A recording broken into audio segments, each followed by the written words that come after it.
Photo લેવા, પાછળનો આ ફોટો લેવાય ને પછી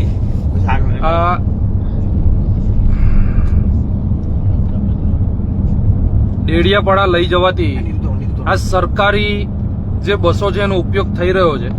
જોઈએ આપણે કે ડેડિયાપાડાની અંદર કેવી રીતે અત્યારે આ લોકો પબ્લિક ભેગી કરી રહ્યા છે. આવી અસંખ્ય બસો અમે આગળ પણ જોઈ અને આ પણ બસ છે.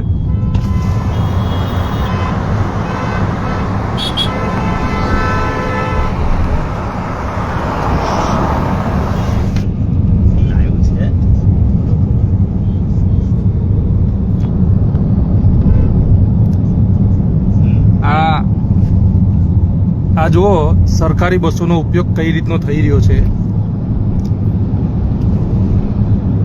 આવી અરે અહીંયાથી જ નાખી દેવું.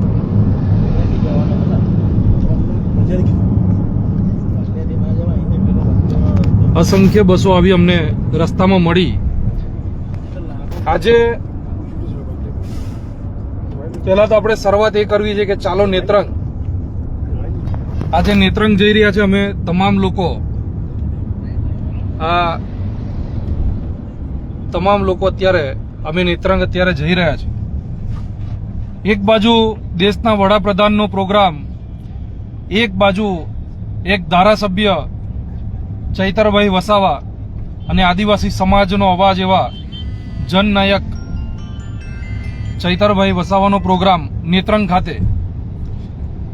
અમે જ્યારે નેત્રંગ જઈએ છીએ તો ત્યાં જેટલી પણ જનતા ત્યાં ઉપસ્થિત રહેશે, તમામ લોકો સ્વયંભૂ ઉપસ્થિત રહેવાના છે. પરંતુ મોદી સાહેબના પ્રોગ્રામની અંદર આ જે બસો જાય છે, આ બસો એવી સરકારી બસોનો ઉપયોગ કરી અને ત્યાં આગળ લઈ જવાની અત્યારે સવારથી જ એ લોકો કામે લાગી ગયા છે. અસંખ્ય બસો, અસંખ્ય પોલીસ, અસંખ્ય તલાટી, અસંખ્ય સરપંચો, અસંખ્ય જે મામલતદાર શ્રી હોય, ડેપ્યુટી મામલતદાર હોય, તમામ લોકોને આ લોકોએ કામે લગાડ્યા છે.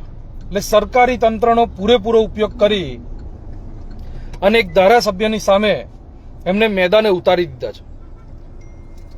ત્યારે ખરેખરની અંદર તો નરેન્દ્ર મોદી સાહેબને, દેશના વડાપ્રધાન છે, એમને ખબર હોવી જોઈએ કે ભગવાન બિરસા મુંડાની જે જન્મભૂમિ છે એ જન્મભૂમિ એમની ઝારખંડમાં છે. અને ઝારખંડની જન્મભૂમિ છોડી ને ચૈતરભાઈની જે કર્મભૂમિ છે ડેડિયાપાડા ખાતે, એ કર્મભૂમિ ઉપર ભગવાન બિરસા મુંડાનું જે આજે જે રીતે જન્મ મહોત્સવ જે ઉજવી રહ્યા છે, ત્યારે સ્પષ્ટપણે દેખાય છે કે ચૈતરભાઈને જેવી રીતે પહેલા ભગવાન બિરસા મુંડાને અંગ્રેજોએ જે જેલમાં રાખવામાં આવ્યા, એમની ઉપર અનેક વખત ત્રાસ ગુજારવામાં આવ્યો, એવી જ રીતે ચૈતરભાઈને પણ અવારનવાર એમને જેલમાં રાખવામાં આવ્યા, એમની ઉપર ત્રાસ ગુજારવામાં આવ્યો. અને આજે ચૈતરભાઈને તોડવા માટે દેશના વડાપ્રધાન આજે ડેડિયાપાડા જ્યારે પધારી રહ્યા છે, ત્યારે આપણે એમને દેશના વડાપ્રધાન તરીકે ચોક્કસપણે આપણે એમને માન સન્માન આપીએ છીએ, એમને આપણે આવકારીએ છીએ.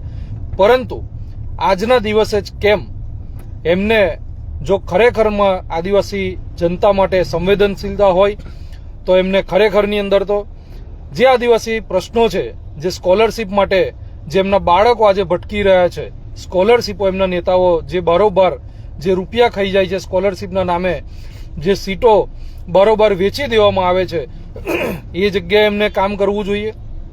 એમના નેતાઓને જે કંઈ મનરેગા કૌભાંડ એમના જ ભાજપના મંત્રીએ બચુભાઈ ખાબડના દીકરાએ જે આજે 2 દીકરાઓએ જે મનરેગા કૌભાંડ કર્યું, એ મનરેગા કૌભાંડ જે કર્યું છે તો એવા નેતાઓને દંડનાત્મક જે કંઈ પણ એમને સજા મળવી જોઈએ.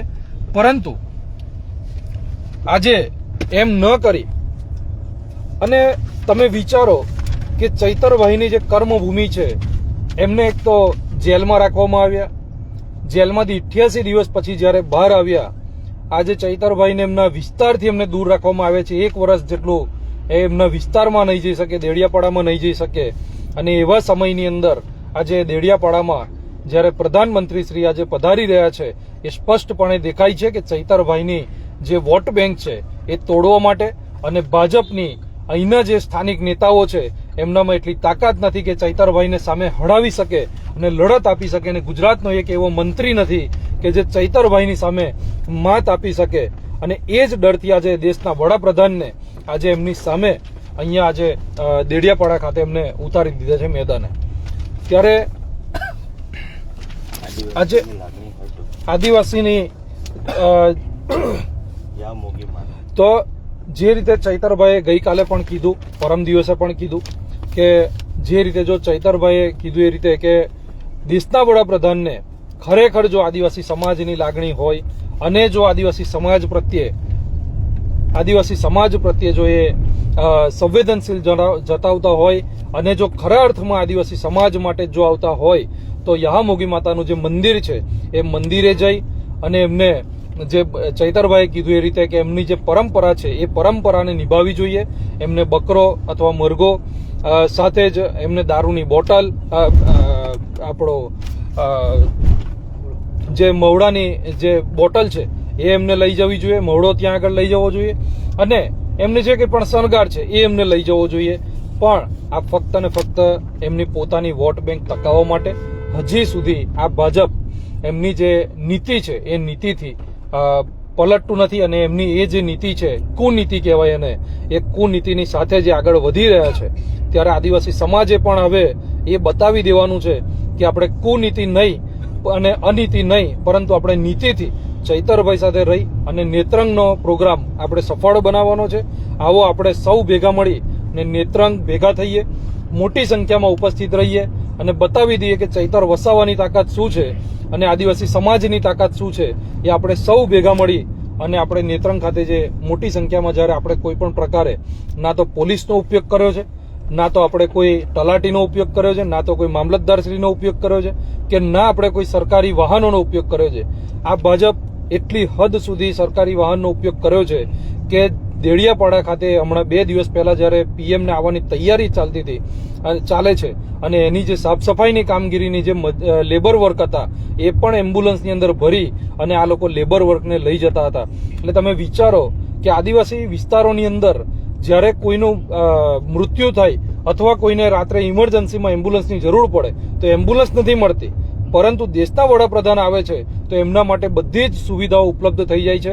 જે દેડિયાપાડા જે વિસ્તારોની અંદર જે આદિવાસી વિસ્તારોમાં આજે બસો નથી પહોંચતી ત્યાંથી આજે બસો મૂકી અને આજે પબ્લિકને ભેગા કરવાનું કામ આ ભાજપ સરકાર કરી રહી છે. ત્યારે દેડિયાપાડા ખાતે જે પબ્લિક આવવાની છે એ તમામ પબ્લિકને લોભ લાલચ સરકારી તંત્રનો ઉપયોગ કરીને લાવવાના છે અને નેત્રંગ ખાતે જે કંઈ પણ પબ્લિક આવવાની છે તો એ તમામ પબ્લિક સ્વયંભૂ ઉમટી પડવાની છે. અને એટલા જ માટે આજે ચૈતરભાઈ વસાવા અને દેશના વડાપ્રધાન, ઘણા લોકો એમ કે છે કે ચૈતરભાઈ વસાવાની સરખામણી દેશના વડાપ્રધાન જોડે ન કરવી જોઈએ તો ન જ કરવી જોઈએ, પરંતુ દેશના વડાપ્રધાને ચૈતરભાઈ જોડે એમની સરખામણી કરી છે એટલે દેશના વડાપ્રધાન આજે એક ધારાસભ્યની સરખામણીની અંદર દેખાઈ રહ્યા છે અને એવું અમે સ્પષ્ટપણે જોઈ રહ્યા છે. એટલે આવો જોહાર આપણે સૌ ભેગા મળી અને આજે દરેક સમાજના લોકો ભેગા મળીને ત્યાં આગળ અમે જઈ રહ્યા છે. તો આપણે ચૈતરભાઈની એક તાકાત બનીએ, આદિવાસી સમાજના હક અધિકાર માટે આપણે આદિવાસી સમાજનો સાથ આપીએ. અને એટલું જ કહ્યું અહીંયાથી મારી વાતને પૂરી કરીશ. જય જોહાર, જય આદિવાસી, જય બિરસા.